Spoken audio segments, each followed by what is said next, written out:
நீங்கள் எப்போவாவது யோசிச்சிருக்கீங்களா, எப்படி ஒரு சில பேரால் மட்டும் பிரமாதமாக பாட முடியுது, இல்லை அவங்க மட்டும் எப்படி ஸ்ருதியை கரெக்டாக எல்லா டைமும் மெயின்டைன் பண்ணுறாங்க அப்படின்னு நினச்சிருக்கீங்களா? இல்லை நீங்கள் பாடும்போது ரொம்ப சங்கடமாக ஃபீல் பண்ணியிருக்கீங்களா, நம்மளால் ஸ்ருதியில் கரெக்டாக பாட முடியலையே அப்படின்னு? இல்லை பாடும்போது அந்த டியூனை நம்மளால் புரிஞ்சுக்க முடியலையே அப்படின்னு வருத்தப்பட்டதுண்டா? அப்போ இந்த வீடியோ உங்களுக்காக தான். சரியான முறையில் ஸ்ருதியில் பாடுறதுக்கு ஒரு சிம்பிள் மெத்தட் இருக்குது அப்படின்னு சொன்னால் நம்புவீங்களா? நிறைய பேர் நினைக்கிறாங்க ஸ்ருதியில் பாடுறது அப்படிங்கிறது ரொம்ப கஷ்டமான விஷயம், அது நேச்சுரல் கிஃப்ட் அப்படின்னு நினைக்கிறாங்க. ஆனால் அது உண்மை கிடையாது.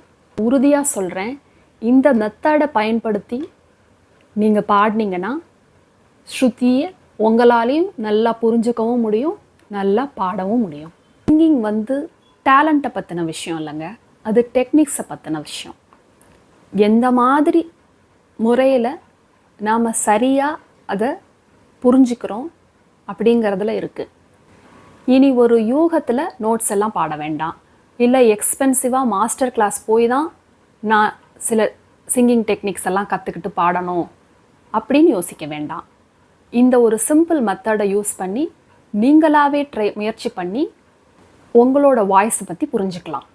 என்னோட வீடியோஸில் சிங்கிங் டெக்னிக்ஸ், நம்ம வாய்ஸை எப்படி சரியான முறையில் பயன்படுத்துறது, அப்படி பயன்படுத்தி எப்படி பேசிக் எக்ஸசைஸ்லாம் பாடுறது, ஸ்ருதினா எப்படி அதை புரிஞ்சுக்கிறது, எப்படி அதோட மெர்ஜ் பண்ணி பாடுறது, எப்படி நம்மளோட வாய்ஸை யூஸ் பண்ணி ஹை நோட்ஸ்லாம் ஈஸியாக ரீச் பண்ணுறது, அப்படிங்கிற டெக்னிக்ஸ் எல்லாம் நான் என்னோடய வீடியோவில் தொடர்ந்து அப்லோட் பண்ண போகிறேன்.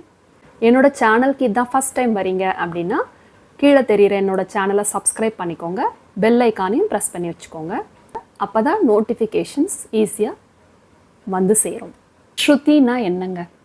ஃபஸ்ட்டு நம்ம எல்லாரும் பாட்டு கற்றுக்க போகும்போது நம்ம டீச்சர் சொல்லி கேள்விப்பட்டிருக்கோம், ஸ்ருதியில் பாடு, ஸ்ருதி கேட்டு பாடு, ஸ்ருதி சேர்ந்து பாடு, ஸ்ருதி விலகாமல் பாடு அப்படின்னு சொல்லி நம்ம கேள்விப்பட்டிருக்கோம்.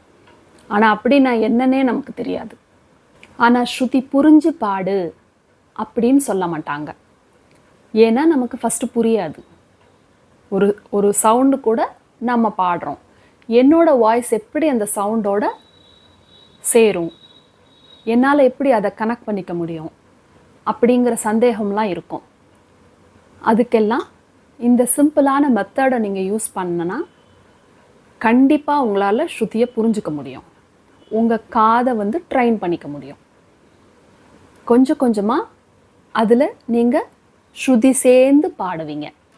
நம்ம முதல்ல பாட்டு கற்றுக்கும் போது என்ன கற்றுப்போம்? ஃபஸ்ட்டு சா பா சா அந்த லெசன் தான் கற்றுப்போம். அதுக்கப்புறம் சரிகம பதனிசா. ஸோ அதில் சரளி வரிசை, ஜண்ட வரிசை, அந்த மாதிரி பேசிக் எக்ஸசைஸ்லாம் பண்ணுவோம். இப்போ இந்த ஃபஸ்ட்டு சாப்பா சாவை எடுத்துப்போம். இந்த சாப்பா சாவை நீங்கள் எப்படி பாடணும் அப்படின்னா,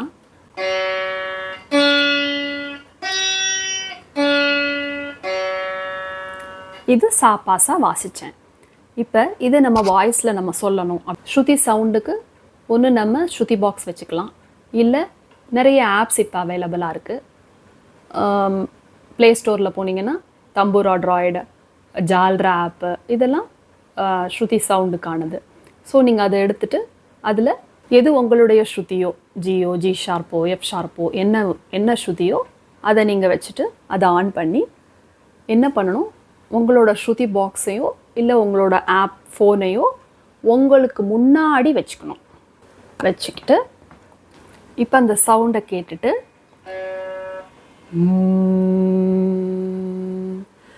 சா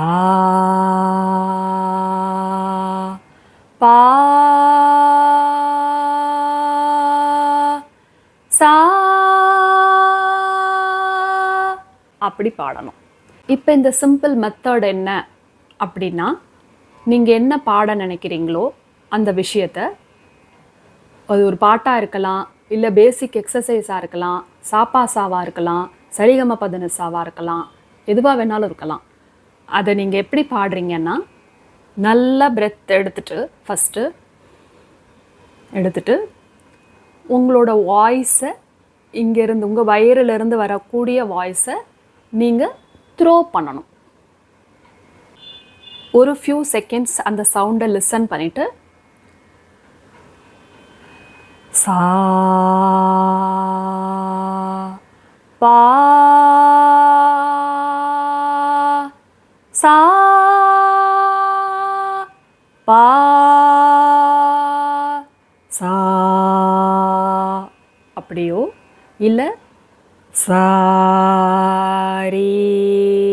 கா மா பாத நீ சா சா நீ த பா மா க ரீ சா அப்படி.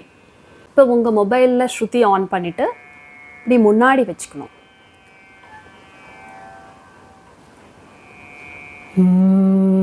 நம்ம வயிறிலிருந்து வாய்ஸ் ப்ரொடியூஸ் பண்ணி அது நாம் த்ரோ பண்ணி பாட கற்றுக்கணும்.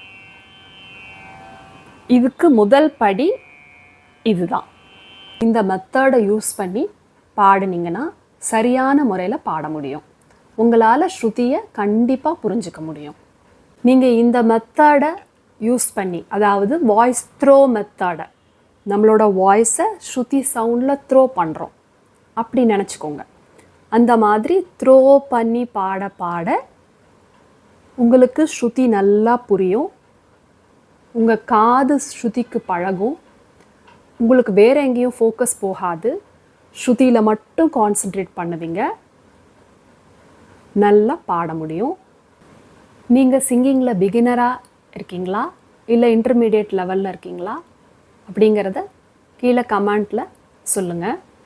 ஏன் நிறைய பேர் பாடுறதுக்கு ரொம்ப கஷ்டப்படுறாங்க, அவங்க என்னெல்லாம் மிஸ்டேக்ஸ் பண்ணுறாங்க, அதை எப்படியெல்லாம் சுலபமாக அவாய்ட் பண்ணலாம் அப்படிங்கிறத பற்றி நான் என்னோடய அடுத்த வீடியோவில் சொல்ல போகிறேன்.